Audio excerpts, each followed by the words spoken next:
Wanted at rehearsal. Jeremy, 30 years stage doorkeeper at the Theatre Royal, Norcaster, had come to regard each successive Monday morning as a time for the renewal of old acquaintance.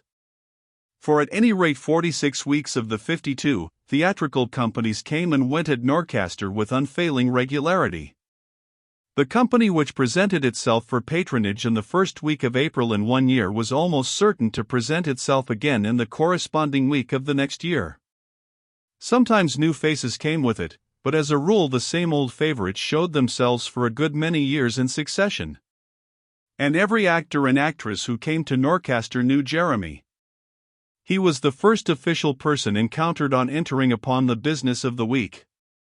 He it was who handed out the little bundles of letters and papers, who exchanged the first greetings, of whom one could make useful inquiries, who always knew exactly what advice to give about lodgings and landladies.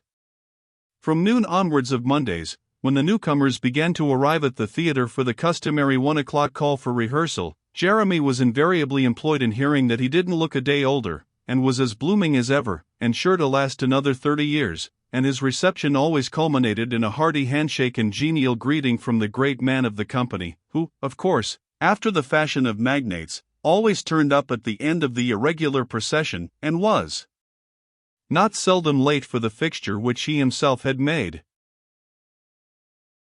At 1:15 of a certain Monday afternoon in the course of a sunny October, Jeremy leaned over the half-door of his sanctum in conversation with an anxious-eyed man who for the past 10 minutes had hung about in the restless fashion peculiar to those who are waiting for somebody.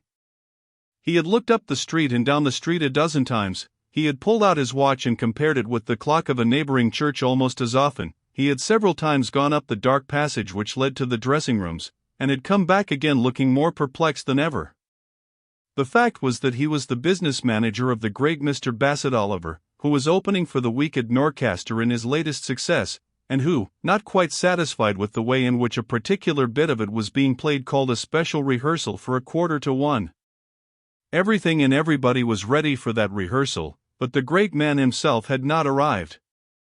Now Mr. Bassett Oliver, as every man well knew who ever had dealings with him, was not one of the irregular and unpunctual order. On the contrary, he was a very martinet as regarded rule, precision and system. Moreover, he always did what he expected each member of his company to do. Therefore his non-arrival, his half-hour of irregularity, seemed all the more extraordinary. "Never knew him to be late before, never," exclaimed the business manager, impatiently pulling out his watch for the 20th time. "Not in all my 10 years' experience of him, not once." "I suppose you've seen him this morning, Mr. Stafford?" inquired Jeremy.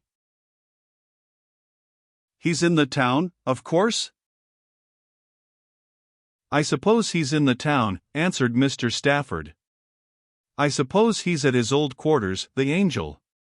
But I haven't seen him, neither had Rothwell, we've both been too busy to call there. I expect he came on to the Angel from Northborough yesterday." Jeremy opened the half-door, and going out to the end of the passage, looked up and down the street. "There's a taxicab coming round the corner now," he announced presently. "Coming quick, too, I should think he's in it." The business manager bustled out to the pavement as the cab came to a halt. But instead of the fine face and distinguished presence of Mr. Bassett Oliver, he found himself confronting a young man who looked like a well-set-up subaltern, or a cricket and football-loving undergraduate, a somewhat shy, rather nervous young man, scrupulously groomed, and neatly attired in tweeds, who, at sight of the two men on the pavement, immediately produced a card case. "Mr. Bassett Oliver," he said inquiringly. "Is he here?" I've got an appointment with him for 1 o'clock, and I'm sorry I'm late my train." "Mr. Oliver is not here yet," broke in Stafford. "He's late, too unaccountably late, for him. An appointment, you say?" He was looking the stranger over as he spoke, taking him for some stage-struck youth who had probably persuaded the good-natured actor to give him an interview. His expression changed, however, as he glanced at the card which the young man handed over, and he started a little and held out his hand with a smile. "Oh, Mr. Copplestone," he exclaimed. "How do you do? My name's Stafford, I'm Mr. Oliver's business manager." "So he made an appointment with you, did he, here, today? Wants to see you about your play, of course." Again he looked at the newcomer with a smiling interest, thinking secretly that he was a very youthful and ingenuous being to have written a play which Bassett Oliver, a shrewd critic, and by no means easy to please, had been eager to accept, and was about to produce.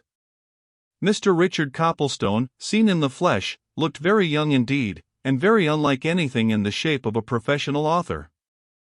In fact, he very much reminded Stafford of the fine and healthy young man whom one sees on the playing fields, and certainly does not associate with pen and ink.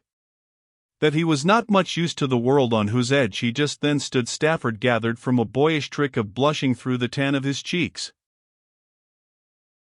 "I got a wire from Mr. Oliver yesterday, Sunday," replied Mr. Copplestone. "I ought to have had it in the morning, I suppose, but I'd gone out for the day, gone out early. So I didn't find it until I got back to my rooms late at night. I got the next train I could from King's Cross, and it was late getting in here." "Then you've practically been traveling all night," remarked Stafford. "Well, Mr. Oliver hasn't turned up, most unusual for him." "I don't know where." Just then another man came hurrying down the passage from the dressing rooms, calling the business manager by name. "I say, Stafford," he exclaimed, as he emerged on the street. "This is a queer thing. I'm sure there's something wrong. I've just rung up the Angel Hotel. Oliver hasn't turned up there. His rooms were all ready for him as usual yesterday, but he never came. They've neither seen nor heard of him. Did you see him yesterday?" "No," replied Stafford. "I didn't. Never seen him since last thing. Saturday night at Northborough. He ordered this rehearsal for 1:15 here, today. But somebody must have seen him yesterday." "Where's his dresser? Where's Hackett?" "Hackett's inside," said the other man. "He hasn't seen him either, since Saturday night. Hackett has friends living in these parts. He went off to see them early yesterday morning, from Northborough, and he's only just come. So he hasn't seen Oliver, and doesn't know anything about him. He expected, of course, to find him here." Stafford turned with a wave of the hand towards Copplestone. "So did this gentleman," he said. "Mr. Copplestone, this is our stage manager, Mr. Rothwell. Rothwell, this is Mr. Richard Copplestone, author of the new play that Mr. Oliver's going to produce next month. Mr. Copplestone got a wire from him yesterday, asking him to come here today at 1 o'clock. He's traveled all night to get here." "Where was the wire sent from?" asked Rothwell, a sharp-eyed, keen-looking man, who, like Stafford, was obviously interested in the new author's boyish appearance. "And when?" Copplestone drew some letters and papers from his pocket and selected one. "That's it," he said. "There you are, sent off from Northborough at 9:30, yesterday morning, Sunday." "Well, then he was at Northborough at that time," remarked Rothwell. "Look here, Stafford, we'd better telephone to Northborough, to his hotel. The Golden Apple, wasn't it?" "No good," replied Stafford, shaking his head. "The Golden Apple isn't on the phone, old-fashioned place. We'd better wire." "Too slow," said Rothwell. "We'll telephone to the theater there, and ask them to step across and make inquiries." "Come on, let's do it at once." He hurried inside again, and Stafford turned to Copplestone. Better send your cab away and come inside until we get some news, he said. Let Jeremy take your things into his sanctum, he'll keep an eye on them till you want them. I suppose you'll stop at the Angel with Oliver. Look here, he went on, turning to the cab driver, just you wait a bit, I might want you, wait 10 minutes, anyway. Come in, Mr. Copplestone. Copplestone followed the business manager up the passage to a dressing room, in which a little elderly man was engaged in unpacking trunks and dress baskets. He looked up expectantly at the sound of footsteps, then looked down again at the work in hand and went silently on with it. This is Hackett, Mr. Oliver's dresser, said Stafford. Been with him, how long, Hackett? 20 years next January, Mr. Stafford, answered the dresser quietly. Ever known Mr. Oliver late like this? Inquired Stafford. Never, sir. There's something wrong, replied Hackett. I'm sure of it. I feel it. You ought to go and look for him, some of you gentlemen. Where? Asked Stafford. We don't know anything about him. He's not come to the Angel, as he ought to have done, yesterday. I believe you're the last person who saw him, Hackett. Aren't you, now? I saw him at the Golden Apple at Northborough at 12 o'clock Saturday night, sir, answered Hackett. I took a bag of his to his rooms there.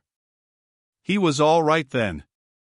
He knew I was going off first thing next morning to see an uncle of mine who's a farmer on the coast between here and Northborough, and he told me he shouldn't want me until 1 o'clock today.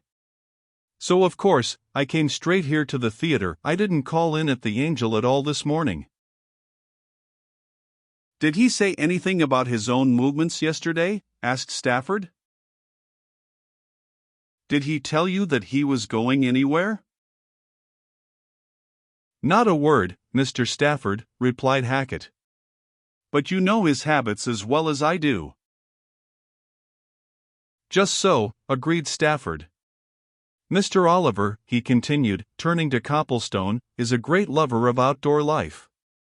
On Sundays, when we're traveling from one town to another, he likes to do the journey by motor alone. In a case like this, where the two towns are not very far apart, it's his practice to find out if there's any particular beauty spot or place of interest between them, and to spend his Sunday there. I dare say that's what he did yesterday. You see, all last week we were at Northborough.